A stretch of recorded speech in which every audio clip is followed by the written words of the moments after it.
प्रिय विद्यार्थियों, आज हम लोक प्रशासन का अर्थ और उसकी परिभाषाओं को जानें। इससे पहले हमने लोक प्रशासन विषय क्या है उसके बारे में हमने एक प्रवेशिका के रूप में उसको जाना था। लोक प्रशासन की विषय वस्तु क्या है और लोक प्रशासन का संबंध किससे है।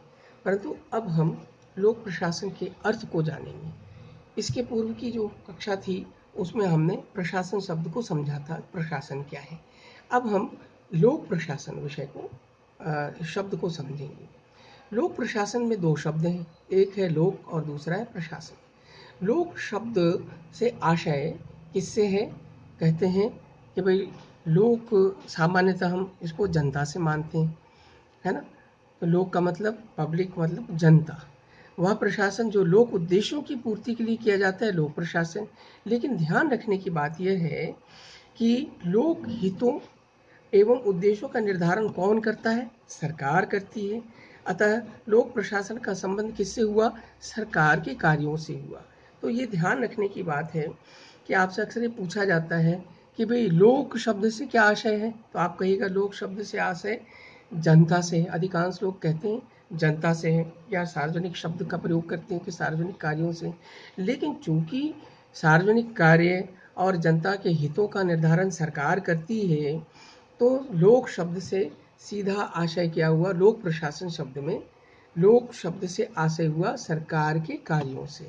इसका मतलब यह हुआ कि जब भी हम लोक प्रशासन में लोक शब्द की बात करेंगे तो वह प्रशासनिक क्रियाएं जिसका संबंध सरकार के कार्यों को पूरा करने से है, उसका मतलब लोक प्रशासन हुआ।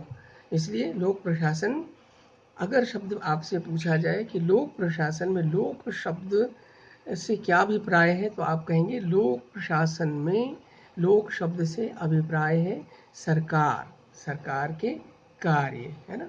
तो यह कैसा प्रशासन है? वह प्रशासन जो सरकार के उद्देश्यों और सरकार के कार्यों को पूरा करता है, वह प्रशासन लोक प्रशासन कहलाता है।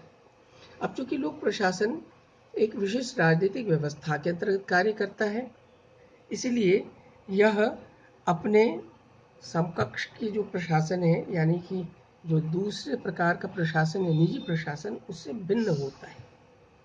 जैसा मैंने पूर्व के वीडियो में आपको ये बताया था कि लोक प्रशासन एक जेनरिक अवधारणा है और इसके दो, है ना, हिस्से हैं। एक है लोक और दूसरा है निजी।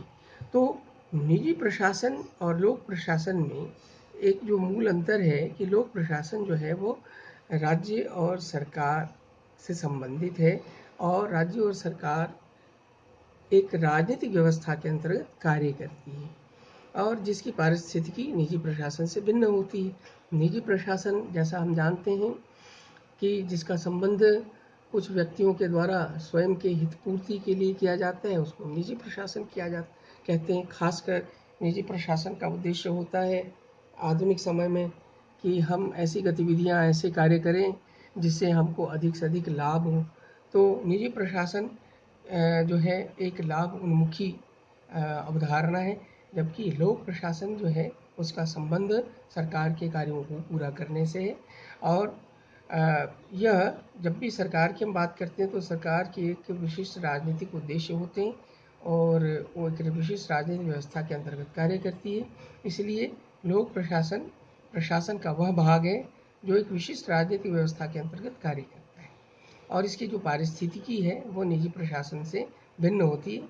किस दृष्टि से? कार्यों की व्यापकता, इसका उद्देश्य, महत्व, सार्वजनिकता, उत्तरदायित्व, और इसमें राजनीतिक तत्व होते हैं, पारदर्शिता। ये सारी इन बातों के आधार पर हम कह सकते हैं कि वह निजी प्रशासन से भिन्न होता है, और इसका संबंध लोक प्रशासन का सरकार के उद्देश्यों को पूरा करने से होता है। तो हम संक्षेप में कहेंगे लोक प्रशासन में लोक शब्द का सीधा संबंध किससे? सरकार से।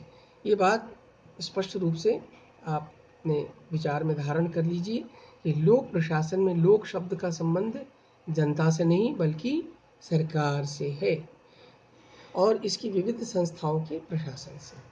अब आप देखिए लोक प्रशासन की कुछ परिभाषाएं हम देखें, जिसमें सबसे महत्वपूर्ण है एल.डी. वाइट की परिभाषा।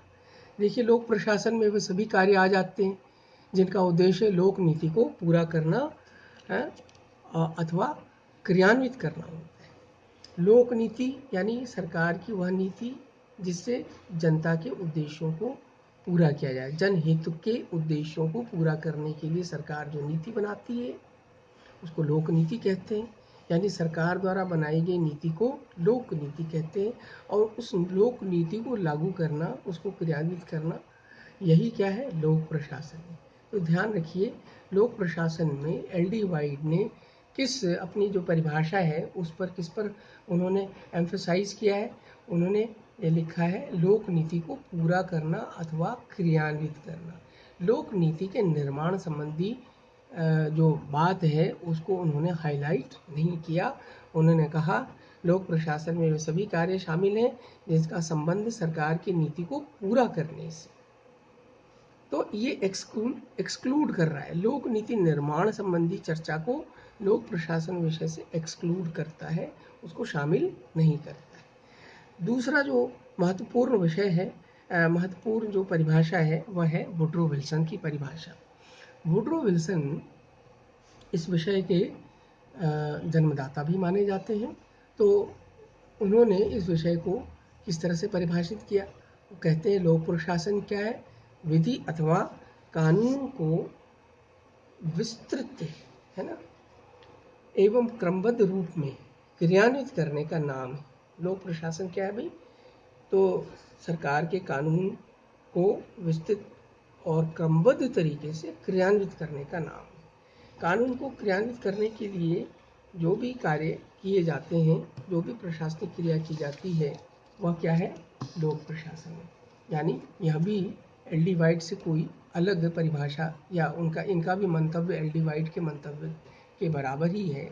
वो क्या कह रहे हैं, वो कह रहे हैं कि लोक प्रशासन कुछ नहीं, सरकार ने जो भी निर्णय लिए उन निर्णयों को कानून कहा जाता है। उन कानूनों को क्रियान्वित करने के लिए जो भी कार्य किए जाते हैं वो क्या है, लोक प्रशासन। तो लोक प्रशासन में सभी क्रियाएं शामिल हैं जिनका संबंध है सरकार के कार्यों को पूरा करने से। तो ये बार बार बातें आपके सामने आएंगी। विलोबी परिभाषा को, लोक प्रशासन को कैसे परिभाषित करते हैं, तो देखिए, ये कहते हैं स्पष्ट रूप से कि भाई लोक प्रशासन उस कार्य का प्रतीक है जो कि सरकारी कार्यों के वास्तविक संपादन से संबद्ध होता है, चाहे वह सरकार की किसी भी शाखा से संबंधित क्यों न हो। यहाँ पे उन्होंने एक नई चर्चा छेड़ दी। वो चर्चा क्या है, सरकार के किसी भी शाखा से संबंधित क्यों न हो। तो सरकार की कितनी शाखाएं होती हैं, तो आप जानते हैं सरकार की 3 शाखाएं हैं, एक कार्यपालिका है, एक व्यवस्थापिका है और एक न्यायपालिका है। विलोबी ने स्पष्ट कर दिया कि सरकार की किसी भी शाखा के कार्यों से लोग भले ही किसी भी प्रकार का कार्य, कोई भी शाखा कोई भी कार्य कर रही है तो वह भी लोक प्रशासन का है। मतलब स्पष्ट ये है कि सरकार की कार्यपालिका शाखा, चाहे व्यवस्थापिका हो चाहे न्यायपालिका, किसी से संबंधित हो, जिसका संबंध सरकार के कार्यों को करना है, तो उसको हम क्या कहेंगे, लोक प्रशासन। लेकिन फिर आगे लिखते हैं कि अपने संकुचित अर्थ में वह केवल प्रशासकीय शाखा की कार्रवाइयों की ओर ही संकेत करते हैं।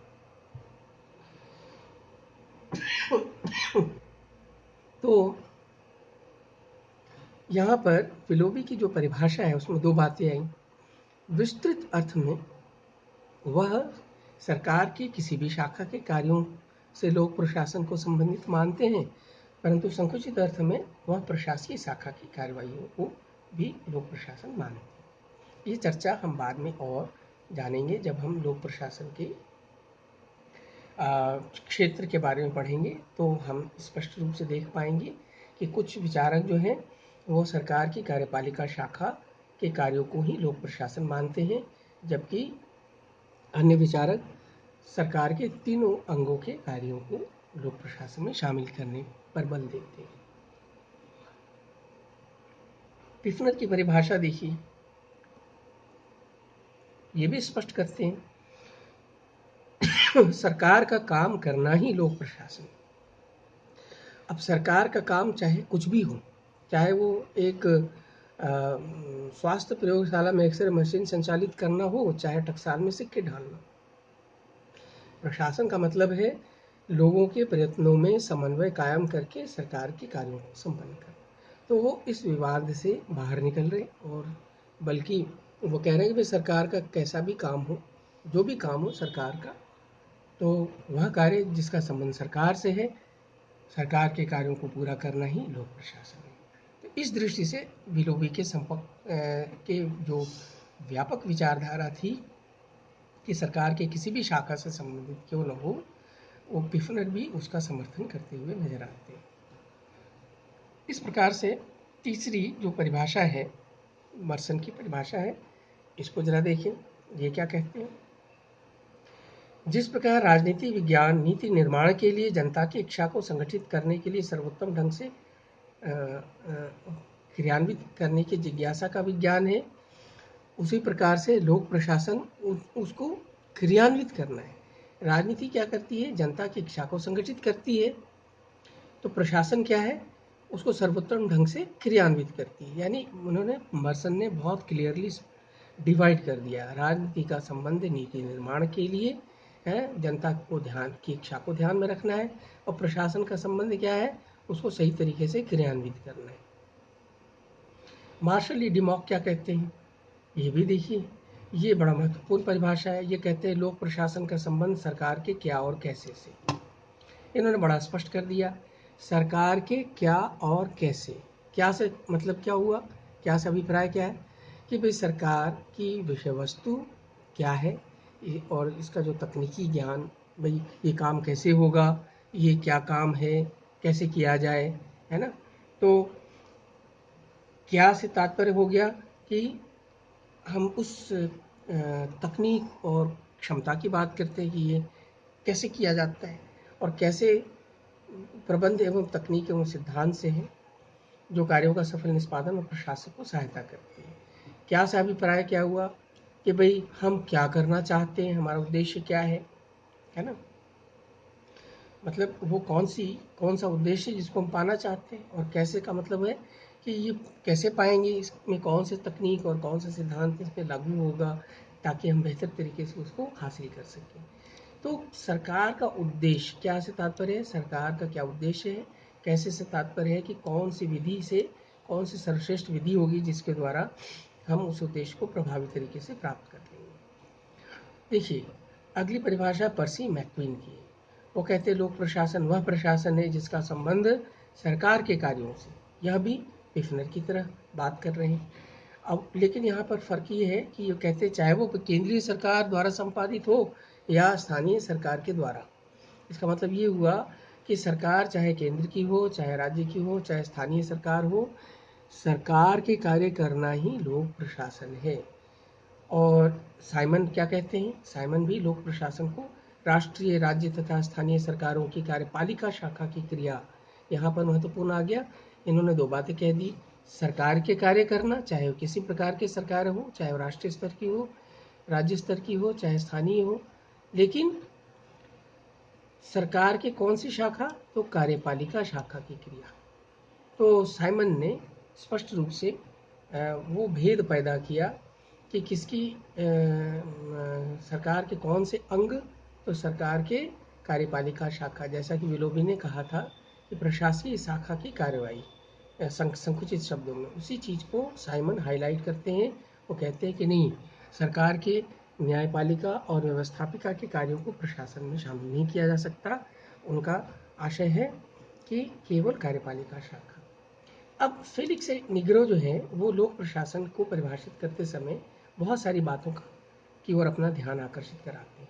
वो कहते हैं, देखिए लोक प्रशासन क्या है, लोक व्यवस्था के अंतर्गत एक सामूहिक प्रयास है, यानी सरकार के द्वारा किए गए सामूहिक प्रयास। इसमें सरकार की तीनों शाखाओं के कार्य शामिल हो जाते हैं, कार्यपालिका, व्यवस्थापिका, न्यायपालिका। फिर वो कहते हैं कि लोक प्रशासन लोक नीति निर्धारण में अहम भूमिका निभाता है, इसलिए राजनीतिक प्रक्रिया का भी एक भाग है। अब ये निग्रो ने वो जो डिवाइड था, है ना, वो डिवाइड जो हमने शुरुआत में देखा था कि एल डी वाइट ने कहा था कि इसका उद्देश्य लोक नीति को पूरा करना अथवा क्रियान्वित करना होता है, तो क्रियान्वयन पक्ष पे इन्होंने ध्यान दिया था, निर्माण की बात नहीं की थी। लेकिन यहाँ आप देखिए निग्रो ने और उसको व्यापक बना दिया। वो ये कह रहे हैं कि यह लोक प्रशासन राजनीतिक प्रक्रिया का भाग है। किस रूप में भाग है भाई? क्योंकि यह नीति निर्धारण में अहम भूमिका निभाता है। तो ये बड़ा महत्वपूर्ण विचार हो गया।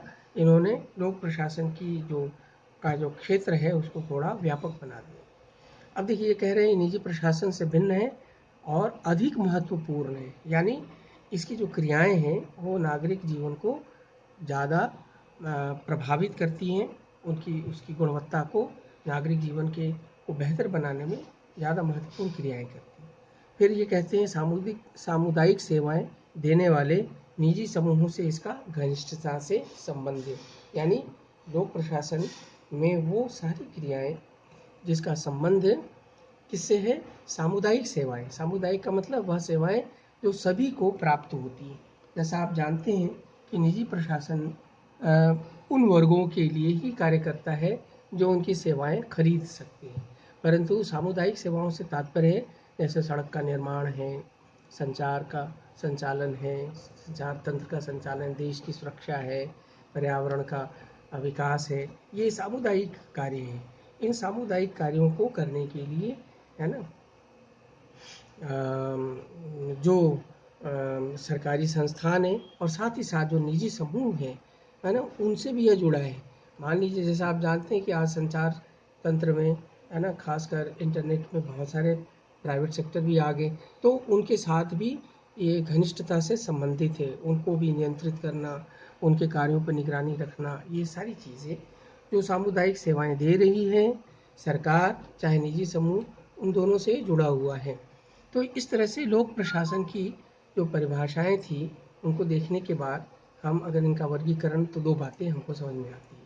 पहली बात तो ये आती है कि कुछ लोग जो हैं वो लोक प्रशासन की प्रकृति को बड़ा व्यापक अर्थ में लेते हैं, उसके क्षेत्र को संकुचित करते हैं। प्रकृति को तो बड़ा बना देते हैं, व्यापक लेते हैं, और क्षेत्र को संकुचित करते हैं, जैसे कि साइमन की परिभाषा। तो देखिए, प्रकृति का व्यापक अर्थ से तात्पर्य है कि सरकार के तीनों अंगों के कार्यों को शामिल कर रहे हैं, है ना, और सभी प्रकार के कार्य की बात कर रहे हैं। और दूसरी तरीके से वो कहते हैं कि लोक प्रशासन जो है केवल सरकार की कार्यपालिका शाखा से संबंधित है। तो इसका मतलब वो उसके क्षेत्र को, स्कोप को उन्होंने केवल सरकार की कार्यपालिका शाखा तक ही सीमित माना, लेकिन सरकार के सभी स्तर के कार्य को शामिल करने का मतलब हुआ कि वो जो है उसकी प्रकृति को व्यापक बना रहे हैं। इसी तरीके से देखिए, एक परिभाषा ऐसी आई थी जिसमें उन्होंने मर्सन की खासकर प्रशासन और लोक प्रशासन दोनों को ही संकुचित अर्थों में समझने का प्रयास करते हैं, जैसा मर्सन की परिभाषा है। यानी ये केवल नीतियों को क्रियान्वित, सरकार के जो कार्यपालिका शाखा है उसकी नीतियों को क्रियान्वित करने के लिए और लोगों से कार्य करवाने की बात जैसे उन्होंने कही थी, वो इसलिए उनका जो परिभाषा है उसमें वो दोनों ही संकुचित हो गया। तृतीय अर्थ में वे परिभाषाएं आती हैं जिनमें प्रशासन संकुचित अर्थों में ली गई है किंतु क्षेत्र को व्यापक बताया गया है, जैसे लूथर गुली की परिभाषा। चतुर्थ अर्थ में वे सारी परिभाषाएं शामिल हैं जिसमें प्रशासनिक प्रकृति एवं लोक प्रशासन के क्षेत्र को व्यापक अर्थों में लिया गया है। इसमें रिमॉक, निग्रो, पिफनर की परिभाषा है। तो देखिए, हर कोई की परिभाषा भिन्न भिन्न है। कोई उसकी प्रकृति को व्यापक बनाता है, अर्थ को कम करता है, अर्थ को संकुचित करता है। कोई अर्थ को व्यापक बनाता है, क्षेत्र को व्यापक बनाता है और प्रकृति को कम कर देता है, उसको संकुचित करता है। तो ये परिभाषाओं को लेकर काफ़ी द्वंद्व है और इसीलिए कैडन एक विचारक हैं, उन्होंने कहा है कि अभी तक कोई भी लोक प्रशासन की एक सर्वमान्य, है ना, परिभाषा तैयार नहीं हुई है। और ग्लैडन ने इसलिए कहा कि लोक प्रशासन अनेक रूपी है, इसकी परिभाषा करना बहुत ही कठिन है। सरकार के बदलते हुए कार्यों के संदर्भ में ही इसको समझा जा सकता है। यानी आधुनिक काल में सरकार के जैसे स्वरूप उसके कार्य बदलते जा रहे हैं, वह लोक कल्याणकारी से धीरे धीरे नियामकीय कार्यों की ओर जा रहा है। तो जैसे जैसे सरकार के कार्य बदलते जाते हैं वैसे वैसे लोक प्रशासन की परिभाषाएं भी बदलती जाती हैं। लेकिन एक चीज़ ध्यान रखनी है कि लोक प्रशासन का सदैव संबंध किससे रहेगा? सरकार के दायित्वों को पूरा करने से, है ना। और वो सभी कार्य जिसका संचालन स्वयं सरकार करती है उसी को हम लोक प्रशासन में शामिल करें। यह भी ध्यान रखने की बात है कि लोक प्रशासन जो है एक राजनीतिक वातावरण में कार्य करता है और जनता के प्रति यह अपने कार्यों के लिए उत्तरदायी होता है। यह राज्य के संप्रभु शक्तियों का अनिवार्यतः प्रयोग करता है, इसलिए यह निजी प्रशासन से अलग है। तो आज की इस वीडियो में हमने लोक प्रशासन की जो परिभाषाएं हैं उसके संदर्भ में जानकारी हासिल की। अब अगले वीडियो में हम लोक प्रशासन की प्रकृति के बारे में जानेंगे।